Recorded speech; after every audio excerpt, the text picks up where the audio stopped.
then transitions to Monroe Road near the Village Lake area, follows Monroe the whole way out to the town of Matthews, into downtown Matthews, and then across I-485 to CPCC Levine, and then goes out into Union County to the towns of Stallings and Indian Trail.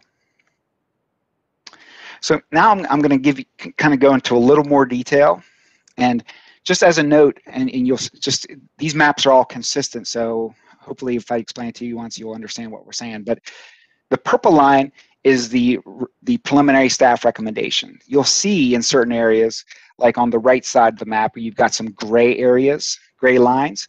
Those are alignments that we have evaluated, but are not recommending at this time for one reason or another.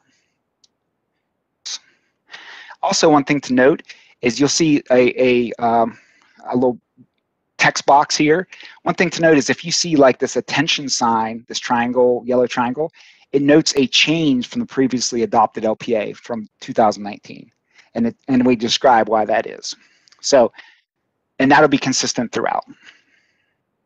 So for the first decision zone, we have, it's the question is, where is the terminus in the town of Belmont? And so previously, the locally preferred alternative stopped short at Park Street and had a station right at Park Street.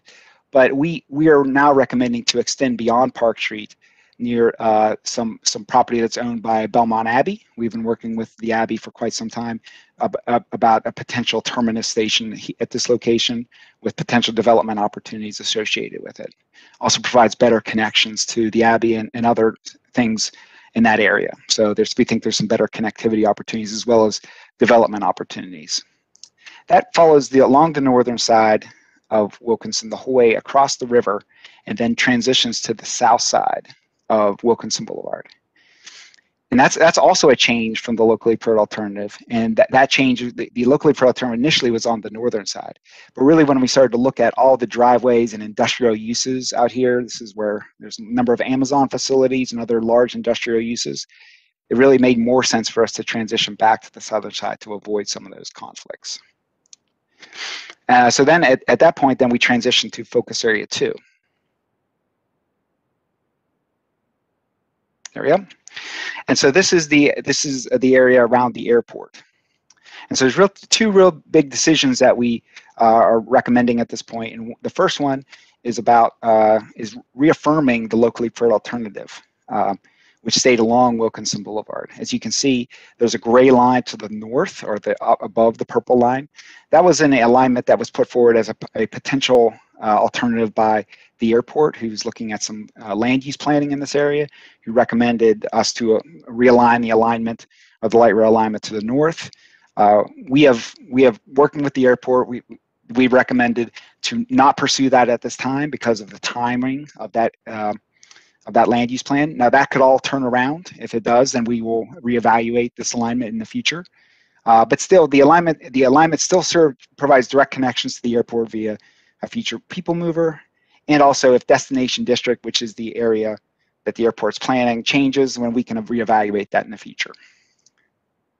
The second decision is really from Morris Field into Suttle Avenue, and there we have a deviation from the locally preferred alternative, which deviates away from Wilkinson Boulevard and then follows Norfolk Southern the whole way in towards Center City. And the real impetus for that change was really avoiding the community impacts of the widening of Wilkinson Boulevard. Wilkinson Boulevard is 6 lanes today, and it's about 100 feet of right-of-way. When you include light rail into that and reestablishing all the laneage, it really almost doubled the width of Wilkinson Boulevard. That would have had really significant impacts on community assets and businesses, as well as create major disruptions to the communities for rebuilding Wilkinson Boulevard, and be very expensive.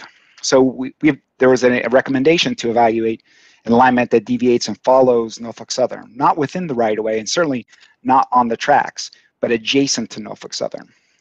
And one thing that's interesting, there are a lot of folks in the development community seem very interested in that and the development opportunities that could be associated with that. So that's another benefit of that suggested alternative. Into focus area 3, the alignment then continues to parallel adjacent to Norfolk Southern Railroad along the southern side of the interchange.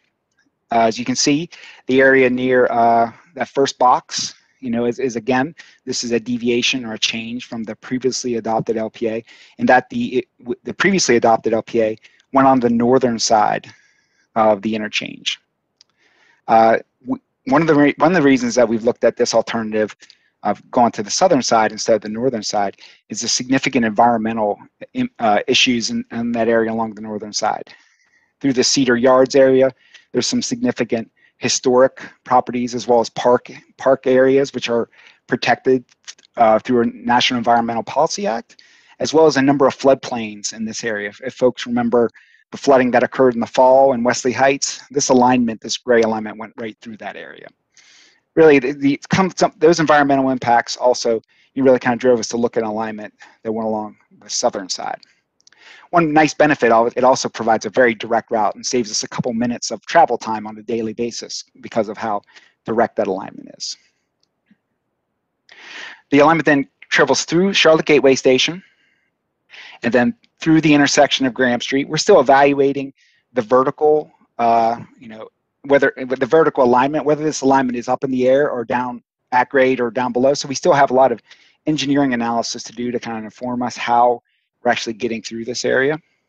But some things we are acknowledging and recommending at this time is the locally preferred alternative previously identified kind of more parallel with the 11th Street, which would cause a lot of street crossings. We think from a traffic perspective and from a light rail perspective that we want to minimize those traffic. So we're looking more at a grade separated alternative, either under or over. We're still evaluating different ways that you can do that. And that supports better traffic and also more reliable trains. We're also looking for the best way to provide an easy transition between the blue line and the silver line. And we're seeking to create a connection to the existing maintenance facility and to create a new maintenance facility with this project as well. And so this would be the location where there'd be a connection between the blue line and the silver line for maintenance and operational purposes.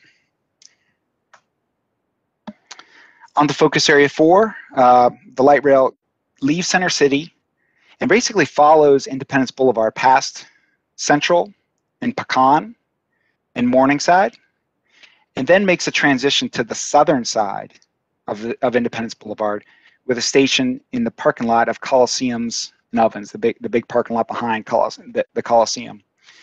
We did deviate away from the previous alignment, which had this big curve. Fundamentally, the station is in the same location as was adopted. It's just we've straightened out the alignment a little bit to improve our daily operations and maintenance. But basically, the station is the same place. It's a minor alignment deviation. We did evaluate many different alternatives in this area, as you can see from all the gray lines, to ensure that we got this right, because there's certainly several different ways we could do this. Then the next area is how we get past Eastway up towards the Albemarle Road. There we're also reaffirming that we're basically on the southern side, but we are looking to move the alignment further back off Independence to reduce impacts of floodplains along Independence Boulevard. From there on, it's very similar to that of the locally preferred alternative, and is really kind of an ongoing coordination with NCDOT about how the Silver Line gets through the many interchanges in this area, out to Focus Area 5. So Focus Area 5 is really the transition point from Independence Boulevard to Monroe Road. And here we do have an alignment that makes the transition near Village Lake, really near Sharon Forest Drive, with an alignment that goes through the Village Lake area. So this is very similar to the locally preferred alternative that was adopted actually back in 2016 and then readopted in 2019. The big change is the incorporation of a new station in the Village Lake area, which directly serves the residential community in this area.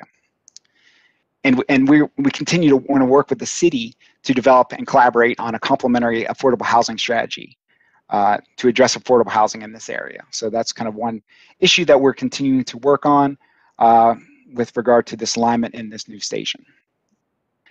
From there, the station is very similar to that of the previous adopted alignment, with the station near McAlpine.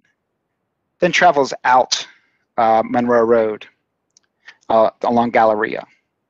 This is very similar to that of the locally preferred alternatives adopted in the past. We're still working on the details for how we're traversing through Monroe Road, either on the side or in the center. And the next area is really the transition from Monroe Road into downtown Matthews. And so here we have a change from the previously adopted LPA.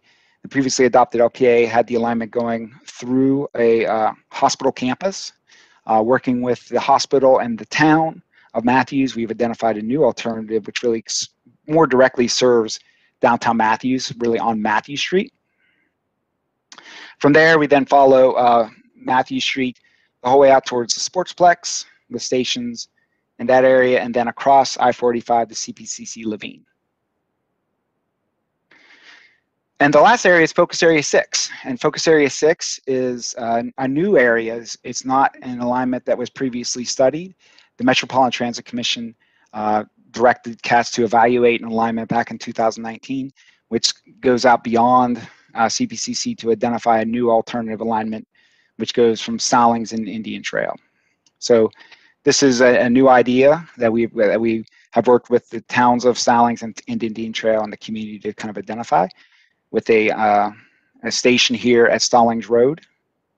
One of the benefits of this is to have a very highly accessible and visible park and ride to pick people up off the Monroe bypass, as well as 74, and then a terminus at Matthews Indian Trail Road in Indian Trail, right near the town hall.